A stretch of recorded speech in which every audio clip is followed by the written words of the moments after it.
আর এবার উত্তর দিনাজপুরের রায়গঞ্জ বিধানসভায় নজর রাখতে হচ্ছে। রায়গঞ্জ বিধানসভায় তৃণমূল প্রার্থী কৃষ্ণ কল্যাণী ভোটদান করলেন।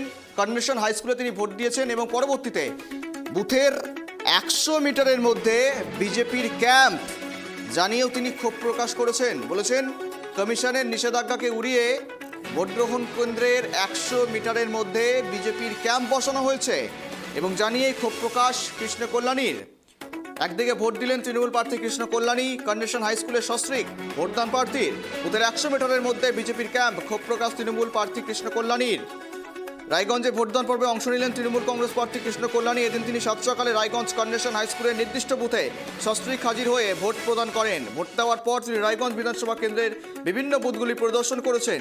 অভিযোগ, কমিশনের নিষেধাজ্ঞা উড়িয়ে উকিলপাড়ার একটি ভোট গ্রহণ কেন্দ্র থেকে মাত্র 100 মিটারের মধ্যে বিজেপির একটি ক্যাম্প বসানো হয়েছিল জানিয়ে এদিন তীব্র ক্ষোভ প্রকাশ করেন কৃষ্ণ কল্যাণী। তিনি বিষয়টি নিয়ে সংশ্লিষ্ট কর্তৃপক্ষের দৃষ্টি আকর্ষণ করেছেন।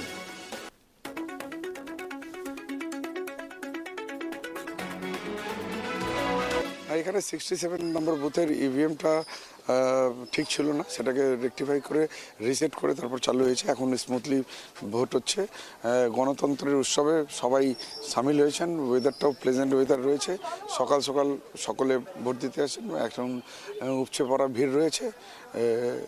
যাক, রায়গঞ্জে দুদিন আগে পর্যন্ত তাপপ্রবাহ খুব বেশি ছিল। আজকের দিনটা একটু প্লেজেন্ট ওয়েদার আছে, মানুষ স্বতঃস্ফূর্তভাবে ভোট দিচ্ছেন। আমি 2-3টা ভোট কেন্দ্র থেকে ইতিমধ্যে ঘুরে আসলাম। মানুষের মধ্যে উৎসাহ আছে। এবার উন্নয়নের নিরিখে, পরিষেবার নিরিখে মানুষ নিজের মতদান দিয়ে নিজের জনপ্রতিনিধি বেছে নেবেন। এটাই গণতন্ত্রের উৎসব, আর এই গণতন্ত্রের জয় হোক, এটাই কামনা করি। সারা দেখুন, আজকে মানুষ এখন তয় করে নিয়েছেন কাকে মতদান দেবেন, কাকে জনপ্রতিনিধি নেবেন, যে কে তাদের কাজ করতে পারবে, কে বেটার পরিষেবা দিতে পারবে, কার নিরিখে উন্নয়ন হবে, এইসব দেখে নিয়ে মানুষ তয় করবে। ঠিক আছে, আমি এইটুকু বলতে পারি, এবার ধর্মের মেরুকরণে ভোট হবে না, এবার কর্মের ভিত্তিতে ভোট হবে। আর কর্মই সর্বশ্রেষ্ঠ, এটা যে কোনো ধর্মগ্রন্থও বলে যে কর্মই সর্বশ্রেষ্ঠ।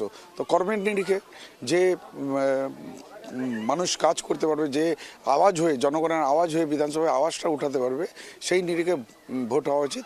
আর আমি এইটুকু বিশ্বাস করি, যেমন নিজের বাড়িতে বাবা মা নিজের ছেলের কাছে প্রত্যাশা করে সে ভালো কর্ম করবে, পড়াশোনা করে একটা ডিগ্রি অর্জন করে নিজেকে প্রতিষ্ঠিত করবে, সে তো আর বলে না যে তুমি ধর্মের কোনো ব্যক্তির নাম নাও আর পড়াশোনা করো না। তো পড়াশোনা করাটাও কর্ম। আমিও 5 বছর কাজ করেছি, নিজের কর্মের খতিয়ান আমি জনগণের কাছে রেখেছি ও জনগণ বিচার করবে। আজকে কৃষ্ণ কল্যাণীর জায়গায় যদি বেটার কোনো জনপ্রতিনিধি পান, তাহলে নিশ্চিত তাদেরকে ভোট দেবেন। আর যদি মনে করেন না কৃষ্ণ কল্যাণী আওয়াজ উঠাতে পারবে, তাহলে ওই আওয়াজে আপনারা ভোট দেবেন।